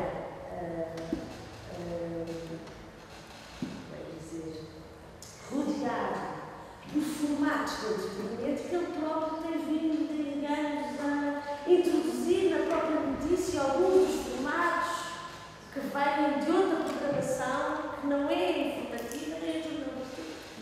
E, portanto, temos aquelas coisas às vezes surpreendentes que estamos a olhar para o telejornal, em princípio, então, num país como o nosso, como já disse, um momento por excelência de informar os portugueses, estamos a olhar para um noticiário televisivo qualquer e termos momentos onde as questões informativas são propostas a questões de público de entretenimento. E é isso que nos fazem quando hoje, de certeza, quando abrimos a televisão, não respeito que não seja na abertura, mas certamente também no jornal, vamos ter com certeza uma peça dos noticiários sobre a estátua do Ronaldo. Mas de certeza que não é assunto jornalístico. Quer dizer, não é. Se o homem é torto ou não, mas vamos ter, não é? O que é isto? Isto não é informação. Isto não nos permite acrescentar isto ao conhecimento do que é que se está a passar, que interessa a nós, como comunidade. Não se passa ali jornalismo, aquilo não é jornalismo, mas vai acontecer isso, não é? Caso certeza, pela pressão das redes sociais, não é? Porque é o assunto das redes sociais, hoje os jornais, lá está, rodeados dos tais outros formatos. As redes sociais andam a falar da estátua do Planalto no aeroporto. Vamos falar imenso disso, isso é um assunto. Mas é isto também, já estamos tão longe dentro. E não me parece que isto seja um assunto português, nem que tenha a ver com o Estado do Novo, nem nada que se pareça. Acho que isto é um problema bem diferente, que diz respeito a outro tipo de enquadramento mais genérico. Agora eu não poderia abusar do tempo, porque tenho uma pequena curiosidade, se calhar terceira, a pergunta inicial, de porque é que tivemos uma ditadura ao homem, não é? Sim. Que é essa escolha de 8 anos. Falava-se então, falamos e agradeço da censura na imprensa diária, entretanto falou-se também, um pequeno detalhe, que havia outros poderes que também queriam participar no jogo da censura, não é? Também queriam fazer, não é? Já agora participamos do poder. E depois, entretanto, falou-se das taxas de analfabetismo e de uma passagem fácil direta para a televisão, não é? Como fonte principal de informação. Passando por cima.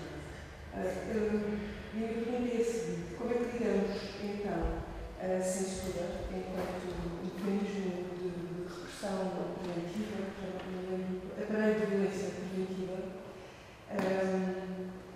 e como é que se calhar é possível ligar isso, não sei se o professor Fernando enquadrou ou não, com os grupos, ou a essa ideia de que havia informador da polícia em cada bairro, havendo uma imprensa que é mutilada, havendo enquadramento, organismos de enquadramento e educação ideológica, ainda assim parece que a palavra da censura, eu só falei que a imprensa, mas quando censura de uma forma mais genérica, não é a censura dos livros, uma das coisas que a mim me fez sempre confusão no núcleo do Ministério do Interior, do Ministro do Interior, do Gabinete do Ministro do Interior, é chegar ao Gabinete do Ministro do Interior. Espero que vocês saibam, a censura dos livros, grande parte é feita a posterior e não a priori de alguma coisa. O que significava que os livros até podiam ser editados, postos à venda e depois é que eram, se houvesse uma denúncia ou se a polícia achasse que os livros eram suscetíveis de ser retirados de venda e, portanto, depois é que eram retirados, queimados, etc. É evidente que, isto é tudo faz parte de um hábito que constrói relações, a verdade é que, à partida, há certa altura, os próprios editores aperceberam-se bem, antes de editar o que é que seja o melhor, é que a censura veja e garanta que pode ser vendido. E, portanto, a censura dos livros não era só feita a posteriori, muitas vezes era a priori, exatamente para garantir que depois não ia o investimento no livro para água abaixo. Mas entre a adoção dessas medidas, dessa precaução por parte dos editores e a fase inicial, houve um momento no meio. E vamos aos grupos e ao arquivo do Ministro do Interior. É que nós não gostamos de pensar os portugueses assim, mas nós temos nos anos 30 uma série de anónimos que escrevem para a polícia, para as polícias, para a Legião Portuguesa ou até para o Ministro do Interior, a dizer: na livraria Bertrand encontra-se à venda o livro não sei quê, que não corresponde aos princípios do Estado Novo e que deve não sei quê. Portanto, basicamente, denúncias anónimas ou não, porque muitas delas são anónimas, de gente que quer os tais que participa, não é? São, por isso é que eu há bocadinho falei, enfim, a propaganda do Estado Novo é mesmo sociológica, isto é, não deve ser olhada apenas como planificada de cima. A certa altura, ela conta com a contribuição espontânea de alguns meios sociais para ela continua. Eu, quando dou propaganda nas minhas aulas, costumo apresentar, embora ela tenha sido em alguma na sua altura, ainda não fazia isso, costumo apresentar, para falar da propaganda, acho que é importante, uma imagem, não sei se vocês conhecem, há várias, mas são os retratos de grupo tirados junto às fábricas, aos operários. Portanto, se nós pusermos as fotografias dos grupos de operários que existem da Primeira República, nós temos realmente assim a fachada uma fábrica, não é? E os operários e as operárias, bom, normalmente o patrão ao meio, assim ao morto. Chegamos ao Estado Novo e a forma como a fotografia vai captar estes mesmos grupos de patrões e operários é completamente diferente. E há algumas que são essas que eu não trouxe, mas que são bastante interessantes, que são aquelas em que as operárias, são nomes mulheres, as operárias, isto passa-se na indústria têxtil, as operárias dão-se as mãozinhas, tal qual crianças fazem umas rodinhas, assim, uma rodinha grande, seguida de uma rodinha mais pequenina, portanto, infantilizam as operárias, não é? E no meio põe o patrão, portanto, é a representação do pai. Diga? A representação do pai. Do pai? Pois, já vamos o grupo da direção. Portanto, o que é interessante é ver como estamos a falar de fotos que depois surgem nos jornais, neste caso são fotos do arquivo do Jornal do Século, como nós não temos aqui a mãozinha do poder político a conceber isto, temos sim a adesão espontânea a uma nova forma de representar o meio operário, perfeitamente enquadrado e hierarquizado, mas também infantilizado no Estado Novo. E porque vocês imaginem, não é? As operárias a dar assim a rodinha, tal qual criancinhas, também é um bom exemplo. Isto é fazer propaganda dos princípios do Estado Novo, neste caso, alguma ordem hierarquia, previa espontânea os meios que a ele adere. E isso é importante, não é?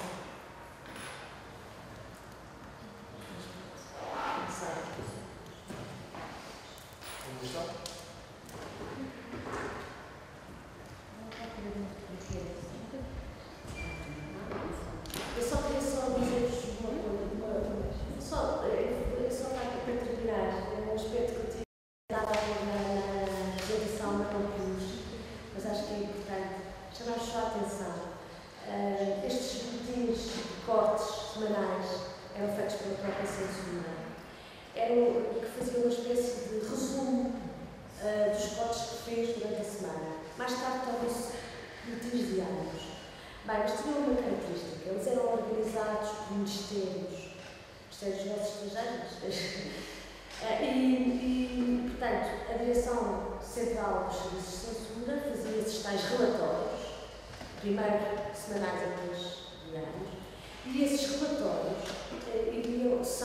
servem para ser distribuídos aos vários ministros. Os vários ministros tinham por essa via, acesso àquilo que eram os principais mal-estares relativos aos seus cargos. Estou a fazer entender. Nós falámos aqui alguns exemplos. As escolas, nós estávamos no Ministério da Instrução, naturalmente, o Ministro sabia, não dizer mal na escola da Funchal. O que é curioso, quer dizer, isto só para terminar, é que a censura, isto era uma maneira de vigiar as próprias comissões, mas era também uma maneira,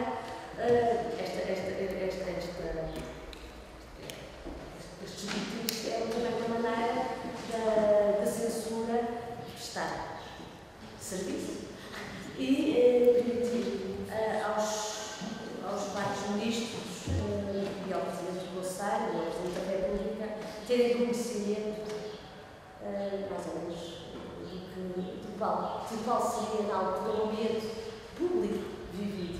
O que é interessante, portanto, também era pelo segundo interno, isto só para vos dizer, porque não cheguei a falar disto, que a censura tem estas nuances, não é?